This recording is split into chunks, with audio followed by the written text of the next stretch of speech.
जय हिंद दोस्तों, स्वागत है आपका हमारे YouTube चैनल में। साथियों, आज हम फिर बात करेंगे भारतीय अर्थव्यवस्था के बारे में। जैसे कि आपने हमारे पिछले वीडियोस में देखा होगा कि हमने इंडियन इकोनॉमी के बारे में बात की थी और हमने आपको ये बताया था कि भारतीय अर्थव्यवस्था जो है वो वर्ल्ड की 5th लार्जेस्ट इकोनॉमी बन चुकी है अभी। और इस अर्थव्यवस्था के इतनी तेज़ी से बढ़ने के पीछे के कारणों की भी हमने चर्चा की थी।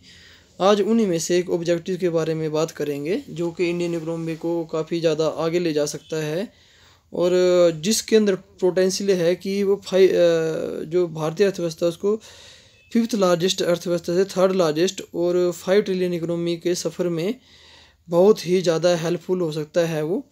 तो दोस्तों, हम आज बात करते हैं अपने विषय के बारे में। दोस्तों, आज हमारा जो विषय है वो है CBDC, central bank digital currency के बारे में हम बात करेंगे, जो कि रिजर्व बैंक ऑफ इंडिया के द्वारा भारत में इंट्रोड्यूस करने की तैयारी है। और इसके विषय में हमारे जो फाइनेंस मिनिस्टर है उन्होंने भारत के जो बजट हुआ था यूनियन बजट 2022 उसमें भी डिस्कशन की थी कि हम जो है भारत में डिजिटल करेंसी के शुरुआत करेंगे। साथियों, डिजिटल करेंसी और डिजिटल मनी में आपको बेसिक अंतर क्या है और किस तरह से हमारी इकोनॉमी के लिए ये हेल्पफुल हो सकती है, उसके विषय में भी हम बात करेंगे। तो आइए चलते हैं सेंट्रल बैंक डिजिटल करेंसी के बारे में जानते ही ये क्या है। जैसे कि आप अपने स्क्रीन पे देख रहे हो कि RBI to introduce digital rupee using blockchain and other technology starting 2022-23। ठीक है दोस्तों, ये एक एफिशिएंट और चीपर करेंसी मैनेजमेंट सिस्टम होगा और ये आपके डिजिटल इकोनॉमी को भी बढ़ावा देगा। जैसे कि आप जानते हो, किसी भी देश की अर्थव्यवस्था को अगर आपने ट्रेस और ट्रैक करना है कि उसका किस तरह से उसकी एफिशिएंसी है और उसमें कहाँ कहाँ पैसा हो रहा है, तो उसका डिजिटलाइज होना बहुत ज़रूरी है। इससे हमारे को प्रॉपर पता चलता है कि देश में हमारा जो पैसा हमने 10 रुपये हमने भेजे हैं वो हमारे ग्राउंड में लग रहे हैं या फिर नहीं यूज हो रहे हैं, उसकी लूप होल्स क्या हैं और उसका यूटिलाइजेशन किस तरह से हो रहा है। तो उसी संदर्भ में जो है वो डिजिटल करेंसी जो है एक स्टेप फॉरवर्ड होगा हमारे डिजिटल इकोनॉमी को आगे बढ़ाने के लिए। ठीक है साथियों, तो डिजिटल करेंसी आपकी टोकन के रूप में हो सकती है या कैश के रूप में हो सकती है, लेकिन किस तरह से ये काम करेगी उसके बारे में हम जानते हैं। तो व्हाट इज CBDC? ये सेंट्रल बैंक डिजिटल करेंसी जो है वो मनी इशूड होगा जो गारंटेड बाय सेंट्रल बैंक के द्वारा होगा। ये अपना क्रिप्टो करेंसी से बहुत अलग होगा, इसका सोर्स होगा एक, और ये इसका एक लीगल टेंडर होगा। इसका ऐसा नहीं है कि इसमें अगर आप मार्केट में कमी कर दो इसका रेट एकदम से बढ़ जाएगा। अगर 100 रुपये का कोई डिजिटल करेंसी है और 100 रुपये का कोई नोट है तो उनकी वैल्यू बराबर ही होने वाली है। उससे जो है उसके कीमत में कोई प्रभाव नहीं पड़ेगा, वो उतने ही हो सकते हैं और हम उसको आपस में एक दूसरे से इंटरचेंज कर सकते हैं। ठीक है दोस्तों, स्क्रीन में आप देख सकते हैं कि सेंट्रल बैंक किस तरह से अपने जो है डिजिटल करेंसी को जारी कर सकता है। ये wholesale central bank digital currency होगी, एक रिटेल होगी। रिटेल मीन्स आम व्यक्ति के वॉलेट्स में या आम व्यक्ति के जो उनके UPI यूज़ कर रहे हैं उसमें वो करेंसी आप डाल सकते हैं किसी ऐप के ज़रिए, किसी वैलेट के ज़रिए, या फिर आपको जो है सिर्फ ओनली बैंक से वो करेंसी मिलेगी, तो वो होलसेल हो सकती है। ठीक है साथियों, तो इसकी एडवांटेज क्या है कि ये एक तो ब्लॉकचेन टेक्नोलॉजी होगी जिसमें कि आपको फिजिकल मनी यूज़ नहीं करना पड़ेगा। इसकी स्पीड होगी, एक्यूरेसी होगी, ट्रांसपेरेंसी होगी, ट्रांजैक्शन होगा। और साथियों, इससे जो है आपके मॉनेटरी सॉवरेनिटी बचेगी, इसमें आप फेक करेंसी नहीं बना सकते हैं। ठीक है, इसकी रिक्वायरमेंट क्यों पड़ी है? ताकि इसकी रिक्वायरमेंट जो है हमारे देश में जो नकली करेंसी फिर बनना शुरू हुई है या फिर ब्लैक इकोनॉमी जो बनना शुरू है उसको ऊपर ही एक प्रहार के रूप में जो है काम आ सकती है। लेकिन इसके लिए हमारे को एक सिस्टम तैयार करना पड़ेगा साथियों, जो कि डिजिटल इकोनॉमी को हमारे बढ़ावा दे सके। इसके ऊपर सरकार ऑलरेडी काम कर रही है। जैसे कि आपने जैम का नाम सुना होगा, जन धन अकाउंट और आधार से और मोबाइल से जोड़ चुके हैं। उसके लिए हमारे टेक्नोलॉजी UPI ऑलरेडी आ चुकी है और बहुत ज़्यादा जो सिक्योर है और उसने एक ग्रोथ की है। और इसी तरह से आगे हमारे को फाइनेंशियल और टेक्निकल जो थ्रो फ्रॉड से बचने के लिए वो इंफ्रास्ट्रक्चर तैयार हो चुका है और आगे हम इसमें और बढ़ रहे हैं। दोस्तों, जो CBDC है ये digital foremost central bank money है और ये ऑफिशियल करेंसी होती है। इसके लीगल टेंडर दिए जाएंगे और इससे हम लोन भी ले सकते हैं, टैक्सेस भी भर सकते हैं। लेकिन ये क्रिप्टो करेंसी से काफ़ी ज़्यादा अलग होने वाली है। ठीक है, आप देख सकते हैं स्क्रीन में, ये सेंट्रलाइज लीगल करेंसी होगी और क्रिप्टो करेंसी एक डिसेंट्रलाइज है। जो क्रिप्टो करेंसी है उसका कोई सोर्स आपको नहीं मिलेगा। ये सोर्स कभी भी आपका रातों रात गायब हो सकता है और रातों रात आपकी करेंसी की वैल्यू जो है वो अरबों में पहुंच सकती है और अगले दिन ये करेंसी जो है आपके हज़ारों में ये बिल्कुल ख़त्म भी हो सकती है। आपने ये बिटकॉइन, इथर्म और बाकी डॉग कॉइन के बारे में भी देखा होगा, किस तरह बिटकॉइन ने कईयों करोड़पति बनाए और कईयों को लुटाया बना दिया और लूट गए लोग बिल्कुल। अच्छा, ये सेंट्रल बैंक के जरिए रेगुलराइज होगी, जबकि अपना क्रिप्टो करेंसी का कोई रेगुलराइज नहीं कर सकता है। और इसमें all transaction can be tracked है। सबसे बड़ी बात इसकी जो है, हर ट्रांजेक्शन जो है ट्रैक्ड है। जबकि क्रिप्टो करेंसी में एनोनिमस होता है, आपका लेने देने वाले का कोई पता नहीं होता है। ये सिर्फ ओनली एक सोर्स ऑफ इनकम का इसमें कोई आपको आइडिया नहीं रहता है। लेकिन सीबीडीसी में ऐसा नहीं होने वाला है। ठीक है दोस्तों, इसकी स्ट्रेंथ के बारे में बात करेंगे। सीबीडीसी जो है आपकी फाइनेंशियली इंक्लूजन को बढ़ावा देगी, या फास्टर चीपर होगी। वीकनेस इसकी क्या हो सकती है कि टेक्नी से भी होगी। हो सकता है आपके हर यूजर के पास में अगर उस तरह की टेक्नोलॉजी ना हो, मोबाइल नहीं हो, तो ये इम्प्लीमेंट करना मुश्किल हो सकती है। लेकिन भारत में आप ऑलरेडी जानते हैं कि 80 करोड़ से ज़्यादा लोग हैं वो मोबाइल का यूज़ कर रहे हैं। उसमें भी 60 करोड़ के लगभग स्मार्टफोन का यूज़ कर रहे हैं। उनके खाते आधार से जुड़ चुके हैं और एक काफ़ी बड़ा हमारे पास में एक आधारभूत ढांचा हो चुका है, और जिसके ज़रिए हम जो आगे बढ़ने की प्लानिंग कर रहे हैं।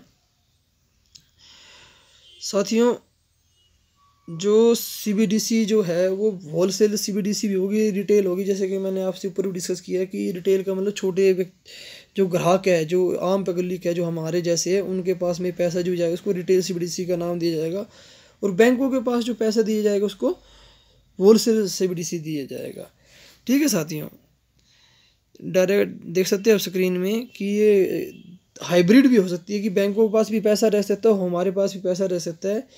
और इसमें ये है कि आपको जो है, जो हमारे पास में जो पर्स में पैसे रखने की जरूरत है वो नहीं पड़ेगी आपको। अभी आपको उसके बदले में जो नोट है वो दिया जाएगा, तो वो नोट वैसे ही यूज़ करेगा। जैसे कि अगर आपने वो पैसा बैंक से ड्रॉ करना है तो आपको बैंक से वो डिजिटल करेंसी ही मिलेगी। आज क्या होता है, डिजिटल मनी अगर आपने करनी तो उसको डिजिटल मनी को आप बैंक से ड्रॉ कर सकते हो। लेकिन इस मामले में ऐसा नहीं होगा। जो हम देश में नोट छाप रहे हैं लगभग वो 29 लाख करोड़ छाप रहे हैं। तो इसमें छापाई का खर्चा है, ट्रांसपोर्टेशन का खर्चा है, आपका लॉजिस्टिक का खर्चा लगेगा, तो वो नहीं लगेगा। हो सकता है कल को गवर्नमेंट 10 लाख करोड़ ही छापे और बाकी 19 लाख जो है वो डिजिटल करेंसी के रूप में रखे। तो लोगों को जो इससे जो है वो अपने नोट छापने में भी पैसा बचेगा और उनका जो नोट ख़राब होते हैं वो भी ख़राब नहीं हो पाएंगे। ठीक है साथियों, आगे हम बात करेंगे कि आखिर सरकार को क्या ज़रूरत पड़ गई है कि डिजिटल करेंसी की ओर मूव कर रहे हैं, जबकि हमारे पास ऑलरेडी डिजिटल मनी की जो सोर्स है यूपीआई हमारी बढ़ रही है और हम एक डिजिटल ट्रांजेक्शन में जो है वर्ल्ड रिकॉर्ड बना रहे हैं। हर मंथ हम 1 ट्रिलियन से ज़्यादा जो है ट्रांजेक्शन कर रहे हैं। तो साथ ही उसका सबसे बड़ा कारण है ब्लैक मनी। सरकार ने नोटबंदी की, नोट बैन किया, लेकिन उसके बावजूद जो है हमारे देश में कैश का जो यूज़ है वो कम नहीं हुआ, उल्टा जो है वो कैश बढ़ रहा है। और आप जानते हैं कि कैश जो है एक सोर्स है ब्लैक मनी का, और ब्लैक मनी अपने जो देश की अर्थव्यवस्था है उसको एक एडवर्स इफेक्ट डालती है। उसका प्राइमरी रीज़न क्या है कि लोग जो है कैश में ज़्यादा डील करते हैं। और आपने इस तरह के नज़ारे जो हैं पिछले 2-3 महीनों में अलग अलग देश के हिस्सों में देखे होंगे, वहाँ पे ढेरों के हिसाब से कैश पड़ा हुआ है और वो लोग जो इसको अपने घरों में दबा के बैठे हैं। सरकार ने 2019 के बाद में जो है बड़े नोटों की छपाई बंद कर दी, लेकिन फिर भी लोगों के घर से नोट निकल रहे हैं। तो ये सरकार को सोचने पे मजबूर कर दिया है कि हम लोग यूपीआई के होते हुए भी जो है वो कैशलेस इकोनॉमी की ओर नहीं जा पा रहे हैं।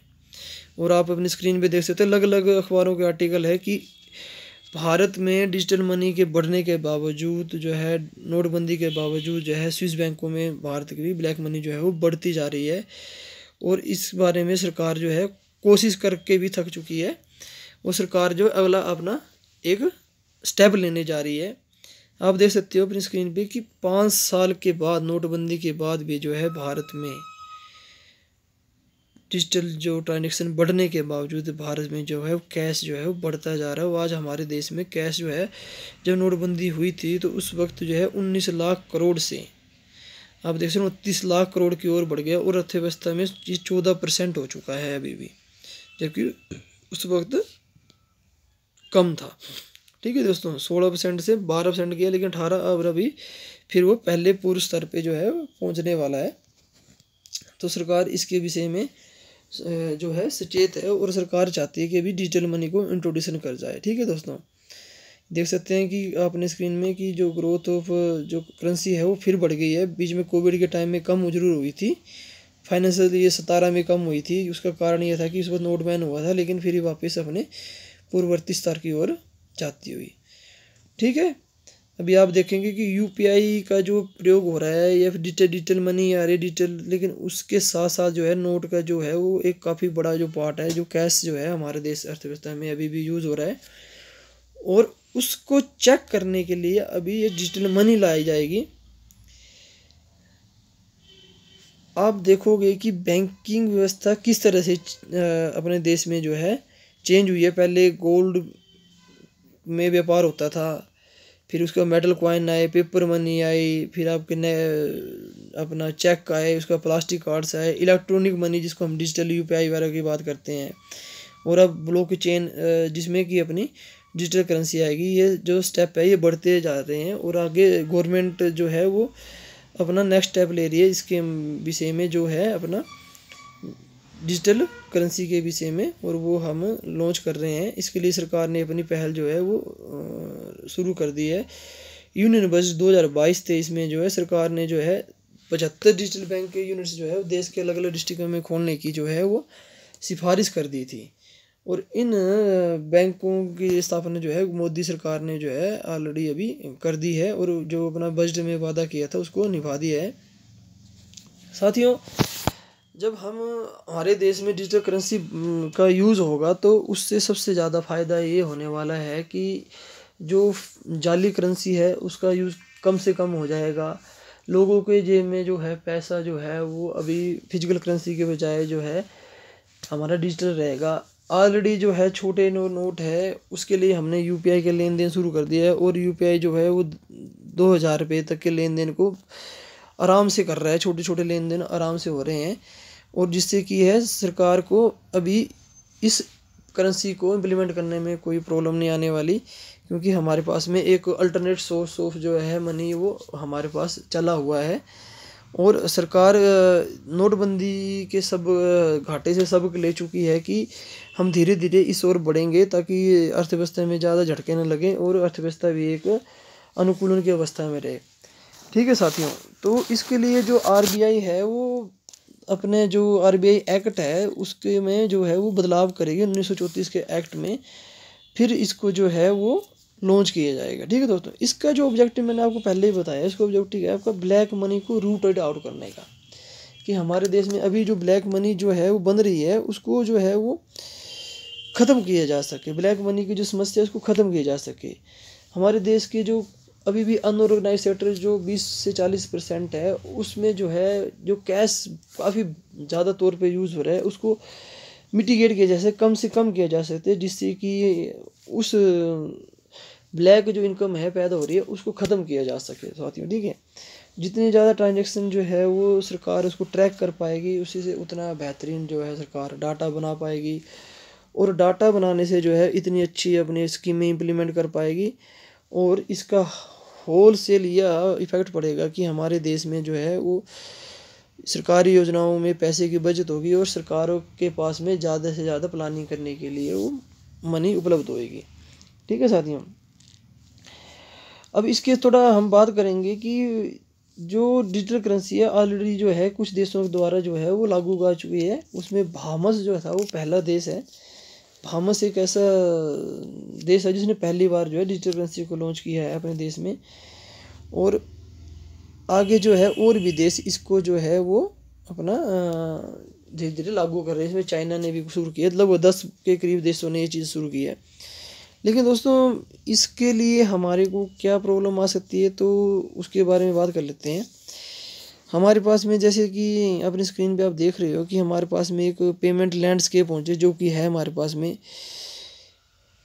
पास में जब नई करेंसी को हम लॉन्च करेंगे तो उसके लिए एक हमारे पास ढांचा होना चाहिए जो कि इसको लॉन्च कर सके, जिसके लिए बैंकिंग सिस्टम 75 बैंकिंग सिस्टम बनाया है गवर्नमेंट ने, और धीरे धीरे इसको बढ़ाएंगे। फिर डिजिटल इकोनॉमी को यूज़ करने के लिए जो है वो सरकार लोगों को प्रोत्साहित करेगी। और हमारे पास में सबसे बड़ा जो है एडवांटेज ये है कि हमारे देश में डिजिटल इकोनॉमी को बढ़ाने के लिए हमारे जो नेट की जो रीच है, जो हमारे देश में एक आप कह सकते हो कि जो हमारे देश में टेक्नोलॉजी है वो देश के हर हिस्से में पहुंच रही है, और उस टेक्नोलॉजी के ज़रिए जो है वो इस चीज़ को हम लोग जो है लागू कर सकते हैं। तो इसके लिए अगर आपको MCQ जो आपको आ सकते हैं एग्ज़ाम में, उसकी तैयारी कर लेना दोस्तों कि डिजिटल करेंसी किसके द्वारा लॉन्च की जा रही है इंडिया में। तो आप बता सकते हो RBI के ज़रिए करी जा रही है। इसको 2022-23 के बजट में इसका प्रावधान रखा गया है। और वर्ल्ड में जो फर्स्ट देश है जिसने डिजिटल करेंसी का यूज़ किया है वो है बहामास। ठीक है साथियों, भारत के RBI गवर्नर का नेम आपसे पूछा जा सकता है, वो है आपके शक्तिकांत दास। फाइनेंस मिनिस्टर हमारे निर्मला सीतारमण है। मैं आशा करता हूँ कि आपको इस टॉपिक के ज़रिए थोड़ा आपको ये जानने में जो है सहायता मिली होगी कि हमारे देश में आने वाले समय में डिजिटल करेंसी का क्या भविष्य है, और डिजिटल करेंसी को लागू करने के पीछे जो मेन जो सरकार का क्या मोटिव है, और हमारे देश में क्रांतिकारी बदलाव हो रहा है, और उससे आप अवेयर होंगे। जय हिंद साथियों, पढ़ते रहिए, आगे बढ़ते रहिए।